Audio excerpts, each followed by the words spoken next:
Okay, so we're here at South Coast Gym. I'm here with Ed here. We can do some push today. So yeah, we've just been talking about it's peak week for me. So I'm going to talk about what I'm doing. I'm actually fat loading at the minute, so no carbohydrates. I do feel flat, but that's all part of the process. You've got to go flat, deplete all glycogen stores, and then the purpose of the peak week is to maximize that look, make you really tight, but then inflame the muscle with glycogen, which then pushes closer to the muscle, and then you look as tight as you possibly can. So it's a lot of science behind this process. Most people wouldn't understand it, but that's why you've got a coach like me to make you understand it. And that's what this week is. It's just about tightening up. I will be probably 90%, 85% of what I can be, because I really want to peak for the finals. So, you know, when it comes to doing shows close together, you can't peak and peak and peak and peak all the time. You have to pick one that you want to look your best for and kind of time the others well. British finals is the main one. That's where I've got to look my 100% best. I can't afford to not have any fat on me whatsoever. I feel at this point I'm like 85%, but that's fine. It's good enough to qualify, get through, go to the finals and come in at 100%. So yeah, just gonna go for a push session, get a bit of blood in there. I'm not going to failure. He will be, because he's 11 weeks out, right? Yeah, 11 weeks out. So he's 11 weeks out, I'm 5 days out. So yeah, we're gonna push it hard, right? Yeah, man. Good. Just under 11 weeks. Flies, you know. 16 weeks dieting has gone quick, but really I will be dieting for 20, 21 weeks. I should be doing the British, and then we'll see how I feel after. I may do the Arnold's, but we'll see. It depends on... Arnold's? Yeah, depends. Yeah? Depends how I look.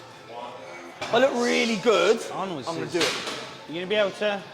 It's Arnold's, what, September 25th? Yeah, so what I might do, depending, because really I want to start my bulk in September. Okay. So... it all depends on how well I look, how I'm feeling, but it will be like 2-3 weeks of maintenance and then going digging down. After the British? Yeah. So if anything, I'll look crazy for that one. Crazy full. Crazy full, but lean. So you get better and better. Yeah, I think with that, there's enough time to replenish and dig deep again. There's enough time for it. But it all depends on how Just well. wash off that fatigue, inflammation. Yeah, that'll be gone. So much yeah, well. that'll be gone, and then I can really dig deep for the Arnold. But it all depends on how my legs look. Because if I do the British and I think, I look like again, not happy with it. Yeah, you'll just assess the look then. And then I'll decide, because I want to do my first Arnold and do well. I don't want to turn up and just be a number. First Arnold? Yeah. It's only from last year, and I was crippled Yeah. last year, so. What we're going to start on now is this hammer strength incline press. I always like to get the heavier stuff out of the way first. So we're going to do this, see how that feels. And because I've never been here before, I'm just kind of picking and choosing what we got, the kind of what's good. We'll probably be doing one of these, then a fly, then do some front delts. And we see how we go from there. Yeah, trying to go flat at the minute, because for some reason, even though I'm on low super carbs, what the body does is it adapts. Okay, so when you first have a drop in food, you feel tired, you feel knackered, you feel flat. But then the body adjusts and gets used to that lower calories and then starts running off that. Because we're adaptive people, we're human beings, we adapt to all environments, right? So when going into prep, once you have a drop of food and an increase in cardio, you feel it at first, but then your body just gets used to it and then it starts running that. You know, I got down to like 150 carbs and I'm not even tired. At first I was. And then to this week, I'm on 0 carbs. Yesterday was a killer. But today I feel fine. I'm gonna still probably lift as heavy as it does today. He's gonna lift heavier than me, man. And I've got no carbs. Yeah, but man, it's all up here though.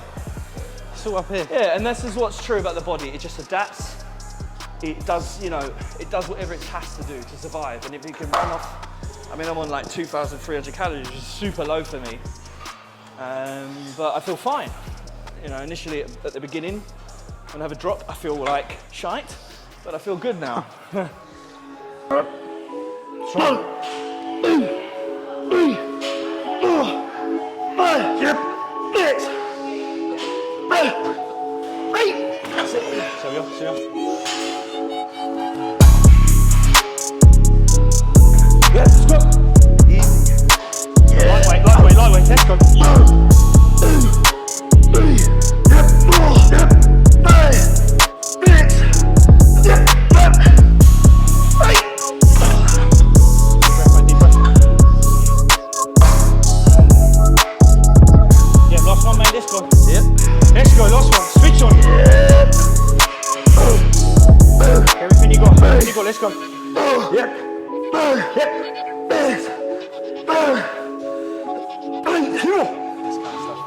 That's one.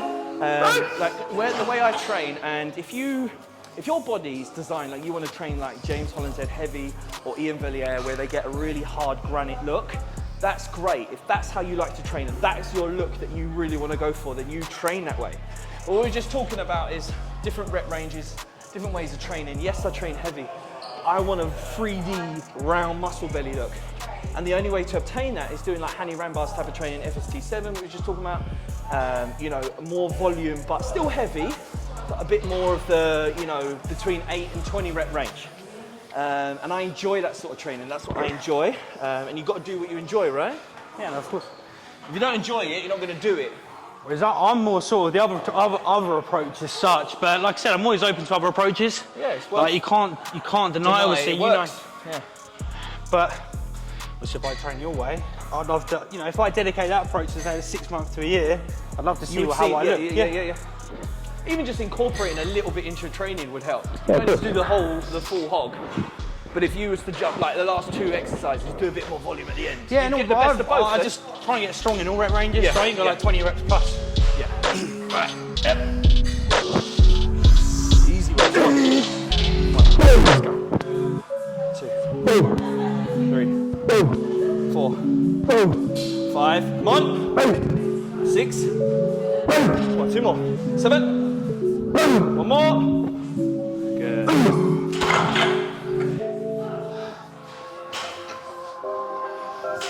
Sorry, I take too long.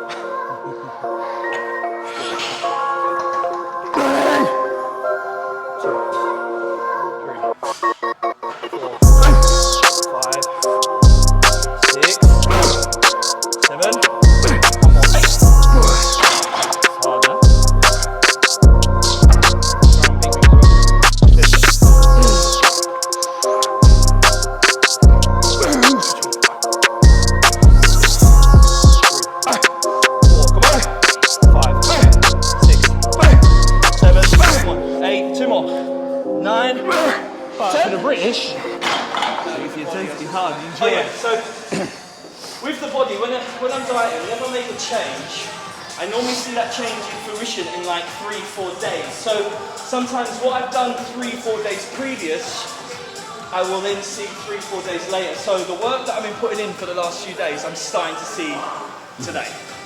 You know, because where I start doing more steps, cutting out more carbs, you don't initially see that the next day, but the leaner you get, the more responsive you become, and then the quicker you see those changes. Like even for now, you make a change, you might see that a week later at this point, but then as you get closer to a day, you see it every 2-3 days. You make a change, 2-3 days later, you see that change. But it's like a domino effect. At the beginning of a prep, you will see a change every 2 weeks. Like you make a change, you kind of see that fat loss a week to 2 weeks later, and it just gets quicker. And I feel like this point where I'm up in my step count, up in my output, I was worried 2 days ago about my glutes, but then looking at them, it's starting to come through. imagine, but then obviously when you're really carb responsive, and then when you do start carb loading, obviously, I'm presuming obviously Tommy's going to cut those steps in half. Oh, so, yeah, you're gonna get and call it, yeah. nothing. But that's why I'm like quite sensitive. I don't want to fill up too much because I don't want to lose this condition. And I know with me, I spill over and then I'm fucked. Do you spill over quite easily? Yeah. Yeah. If I push it, they said in 1,000 carbs 2 days, you'll be, yeah. It's a watery mess. All I'm that not hard a big work person. like that. I may look round and muscly, but I'm not a big person. So, you know, if I was 6'2" like Jack here, right, and my size, his height, I'd have to eat more. Yeah, of course. Yeah, you know, a lot to fill that frame. Yeah, and I haven't got a big frame, so I don't believe I need that But much. then you can then use that as your advantage. Like you said, you don't need to carb up ridiculous amounts to create that look. No. Whereas, for example, someone tall. Yeah. And I think and that's to try and get full, but with you, yeah. it's the opposite. And that's where I talk more about the 3D look, and that's why I feel like it will benefit me when it comes to that point as well, because I haven't got massive amounts of muscle that needs to be fully fucking glycogen loaded. I can do a little bit and look full because my muscle belly's around. Yeah. So there's catch-22 on every body type, and I think you just got to go with what your body type is. If you're a big, thick-boned person you're going to train hard and heavy. If you're light boned like me, little bones, little bone structure, not a naturally big person, I've got to do more volume. And that's what it comes down to, man. Play for your strengths. My strengths is 3D. I'm never going to be 300 pounds. This is never going to happen. But I can be a good 230, 240 like Phil Heath and blow people away. Exactly. And that's what I want. Dexter Jackson. Because you're not having to chase. No. That mass I played the long game. Yeah. I have played the long game. Yeah. If I had, I'd be huge by now if I did from the beginning playing a huge game. I'd probably be dead as well. Yeah. And I just took my time, and I feel a quality physique takes time to build. And I'm the old school as well, you know. I want to build a physique that's long lasting and I can look good for the rest of my life. Not do it for 10 years, blow my fucking self out, organs twisted, everything battered, and then heart attack problems. No. Longevity, mate, at the end of the day. You know, we're in this for the long run. Yeah, like, let's do this. There you go, right down, let's go. 9. Last one. Yeah. Strong. Come on, let's go. Yeah, let's go. Yep. 2 more. Last one. Yes, beautiful. It pumps up there, boy. No carbs. A lot more here. You feel lethargic taking a huge amount of carbs. Yeah. Anyway, you opposite. So just say if you have a very sort of carb-loaded pre-workout meal, do you feel more lethargic in your sessions? Or? Oh, you would. Do you? If I've been on low carbs, it'll make me sleepy-ish because insulin spikes but nothing pre-workout won't sort out. 2, 3, 4, 5, 6, come on. 7, 8, 9, 10. Yes. 3, 4, 5, 6, 7, good. 8, 9, 7, 6, 5, 4, 3, 2, 1. Let's go. 1, 2, 3, 4. Let's go. 5, 6, 7. Good. Come on. 8, 9, 10. Good. So yeah, as I was just saying there, peak week for the rest of this week. I'm going to be training back tomorrow. I'm going to do a whole arm session, I think, Wednesday, and do a light overall pump on Thursday. Nothing crazy, just getting a bit of blood, getting those carbs in, because I start carving up Thursday, I would have thought, getting a bit of carbs in there. So just to allow those carbs and the glycogen to fill up, no crazy burning out workout, because the key is to peak week and carbing up is to not burn off those carbs you're putting in. The point of them is to just push them a little bit back into the muscle, getting the glycogen refilled, and then Friday, no training at all. Just rest, getting the carbs in, maybe doing a little bit of walking after each meal, just to allow the digestive system to push around, the blood flow, but no extensive training, no stupidness. The work's done. You know, by Thursday, it is what it is, you know. You're not going to lose any more fat. The point is to just replenish, get the glycogen back, and allow your body to rest, because you don't want to be looking fatigued and tired on stage. You want to look fresh. So yeah, so that's what you'll be doing, the same type of thing as well, wouldn't you? Yeah, absolutely. You know? Yeah, fat load for 3-4 days, carb up for a couple of days. However many days. It depends days person to person and the way you're looking. I think this time me and Tom are not going to do an aggressive carb up, where I would normally do 3 days. It's just be on the safe side as well. Yeah, play it safe. I just want to be, this time I just want to be the best condition I can be. And when you overspill, sometimes if you carb up too much, when you fill the muscle up and you're filling up more, the water has to go somewhere so that it will go in between the skin. It'll just burst open into the skin and you'll look smoother, and that's not what you want, you know? All those 20 weeks of hard work just gone. You can ruin it, you can soften your look, and you've ruined it, you know? It can all be ruined in one day. And that's it, so say goodbye to... Say goodbye to winning, you're coming second or third, you know? I'm not in it to come second or third. Let's go. Yep. Oh.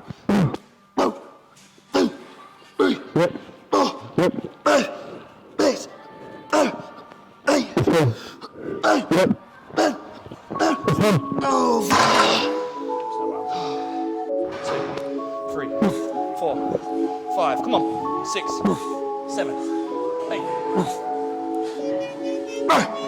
11. One more. 12. Good.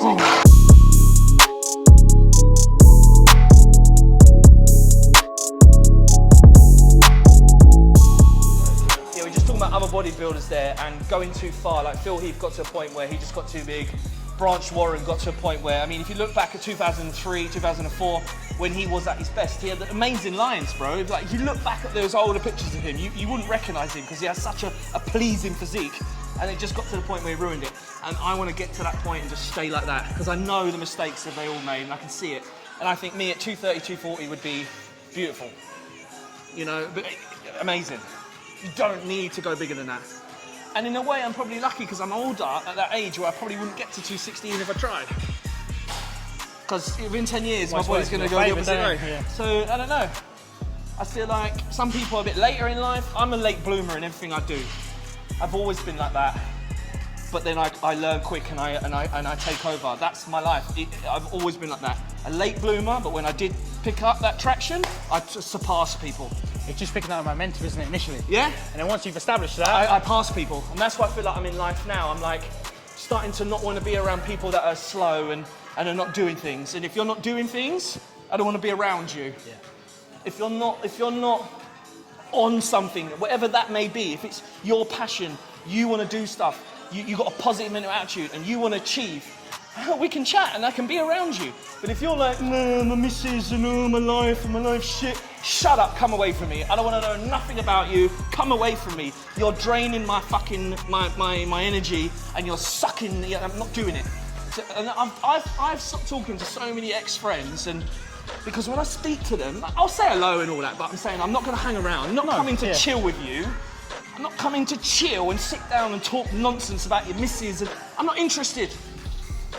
I'm not interested. If you're talking about business or you want to have a success or you've got plans, yeah, I'm all for that. I'm all for talking about future and plans. If you want to talk about negativity and the missus and your life shit and you can't afford this, come out my face, man. I don't want to hear it. I don't want to be around these people. And that's why I feel like I'm building that traction and I'm seeing that and I'm being around more successful people and they've all got the same mindset. And if you're not like that, you're not going anywhere. And I'm growing. Yeah, I'm a bit late bloomer with this attitude, but it is what it is. Your path is your path, right? Your path is your path. Everyone's path's different. It may happen later, it may happen earlier, but I feel that it's all part of the journey and I'm enjoying that journey. This is what I've been talking to people about. It's not just about the end goal, it's enjoy the journey. And I'm just starting to pick up traction. I'm enjoying this. I found my passion. I love teaching, I love helping, I love bodybuilding. Why not? Why not have a good go at it? You know? Instead of in 10 years' time going, oh, I had all the talent, mate. I had all the talent, but I just didn't do it. Tosser. Don't be one of them. Waster. Don't one of them. Back in my day, fuck off. Right, 40, let's go.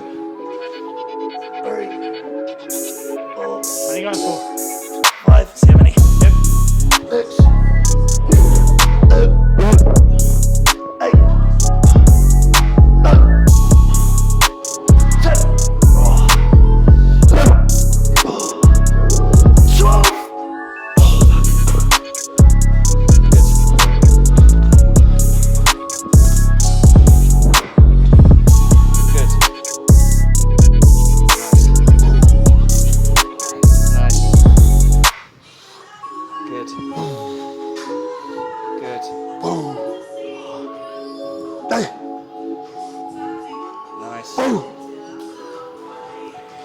That's what we were just talking about there is cardio, what forms we do. I feel for me steps, we were just saying that steps burns me out. I want to keep, I mean I had to grow back into this prep anyway, so I want to keep my legs as big as I can. And doing steps, yes, is going to continuously pump blood in the leg.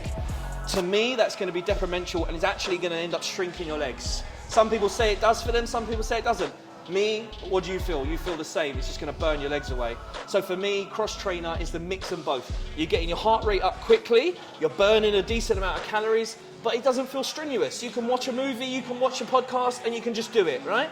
When you're on this uphill treadmill, after a while I feel pain in my joints because you're continuously bang, bang, bang. And over time, your weight, especially if you're big, you're going to be putting pressure on your knees. Now, with a cross trainer, you're just sliding, man. You're just sliding. You're not putting pressure on your knees. You're not you're not hurting yourself long term, and you can do it all the time. And it's like, I do cross trainer all year round, whether it's off season, in prep. For me, it suits me down to a T.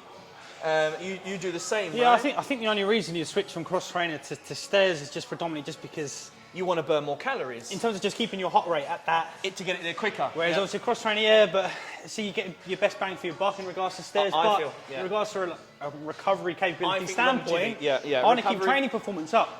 I don't want to, every time I do leg session, I don't want to fucking help my No. knees, So guys, if you're wondering, or ladies, guys, whatever it is, and you're wondering what cardio to do, I would always suggest cross trainer. It's the best of both worlds. Plus, you won't mess up your knees and put strenuous poundage onto your feet and knees and joints, and you'll get your heart rate up quick enough. I mean, that's the purpose of cardio, to get your heart rate to a certain rate as quickly as possible and hold that there. So, you know, cross trainer's the one for me, really.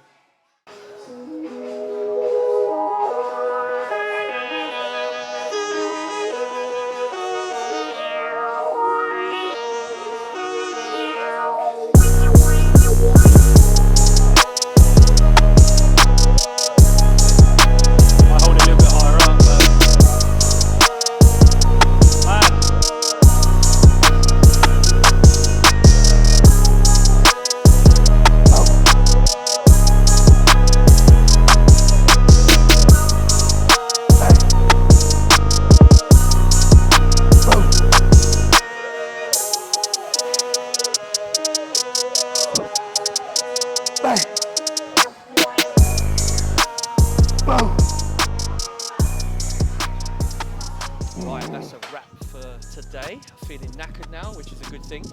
Peak week, that was the first day, well the second day of my peak week, so be competing this week. Had a good session of push, feeling fatigued now, gonna have my shake, chill out, and just get ready for the show, man. But yeah, this will go up on YouTube. Please subscribe, like, help my algorithms. Let's get the videos pushed around, and I'll see you